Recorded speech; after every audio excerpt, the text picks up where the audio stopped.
안녕하십니까. 유튜버 세금 문제를 계속 보고 있습니다. 오늘은요, 조금 재밌는 주제를 한번 해볼게요. 자, 면세 사업자입니다. 우리가 유튜버도 과세가 있고 면세가 있잖아요. 그 중에서 면세 사업자에 한번 포커스를 맞춰보겠습니다. 그 중에서 면세 사업자가 말이죠. 사무실을 빌렸어요. 원래는 내가 내 집에서 내 월세 주고 있는 내 집에서 내가 찍고 촬영하고 편집하고 이렇게 다 하고 있는데 이참에 사무실을 빌렸다. 또는 편집을 하는 사람을 고용을 했다. 자, 이런 문제가 생기면은 면세가 아니라 과세로 바뀌거든요. 그 문제를 오늘 한번 보겠습니다. 자, 일단은요.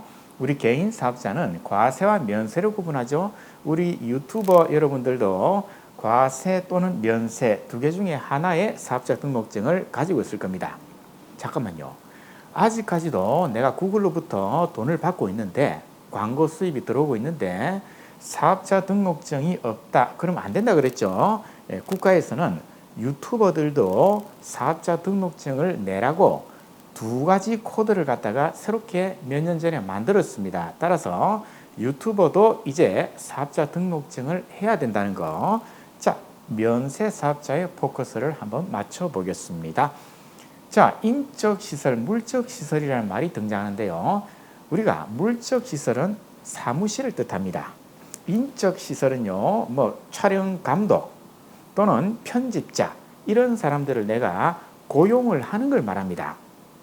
이런 사람들을 고용해가지고 내가 4대 보험 신고도 하고 이런 상태에 있을 때 인적 시설이 있다 이렇게 부르거든요.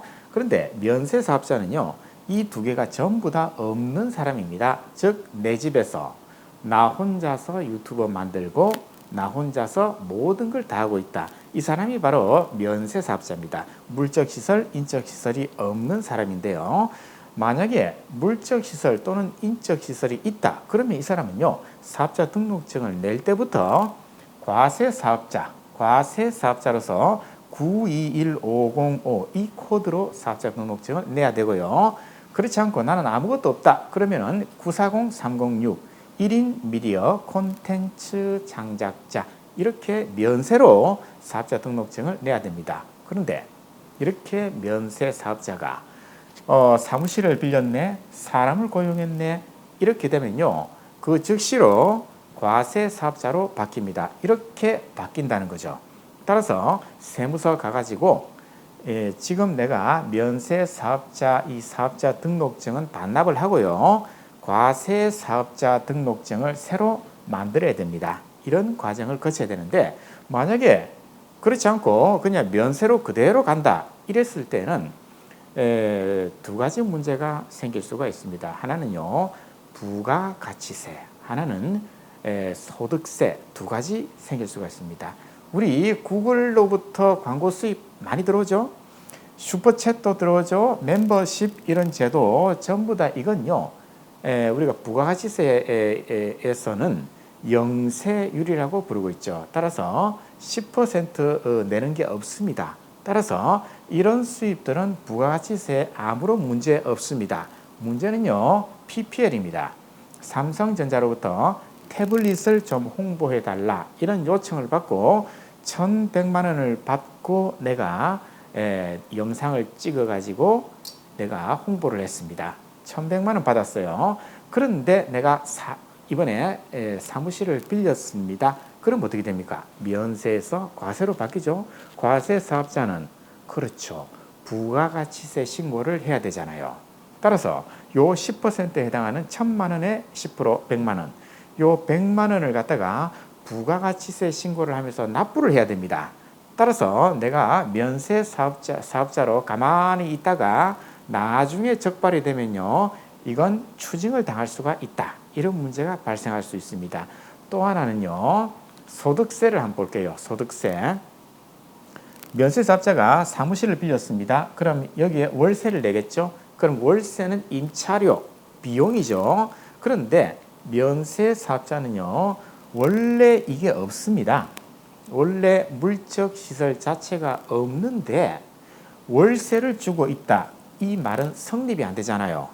따라서 국세청 세무서 공무원이 이걸 보고 야 이거 너 면세잖아. 요거 임차료 비용 인정 못하겠다. 그 다음에 인건비 준 거 이거 인정 못하겠다. 이렇게 나올 수가 있다는 겁니다.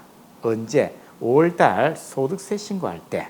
따라서 이때는요 원칙적으로 면세에서 과세로 바꾸어야 한다. 이렇게 되겠습니다.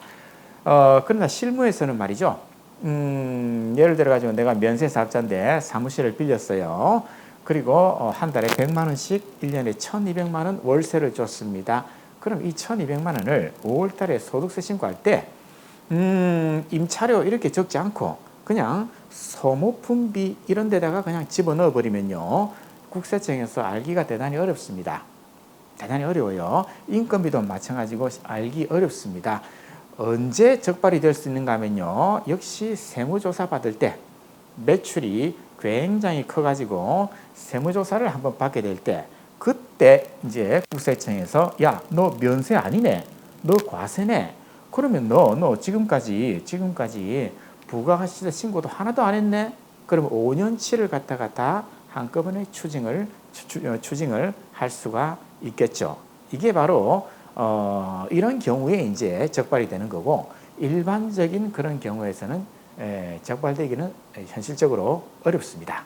그러나 알고는 계셔야죠. 알고는 계셔야 됩니다. 사무실을 빌렸네. 아, 나는 이제 과세 사업자구나. 직원을 고용해가지고 편집자를 고용해가지고 사대보험 신고도 했네. 아, 그러면 나는 이제 과세 사업자로 바꿔야 되는구나. 이게 원칙이니까. 예, 이 원칙을 일단은 알고 계셔야 된다. 이런 차원에서 오늘은 말씀드렸습니다. 자, 면세 사업자 요거 알고 계셔야 되겠죠? 예, 다음 시간에 다른 주제로 찾아뵙겠습니다.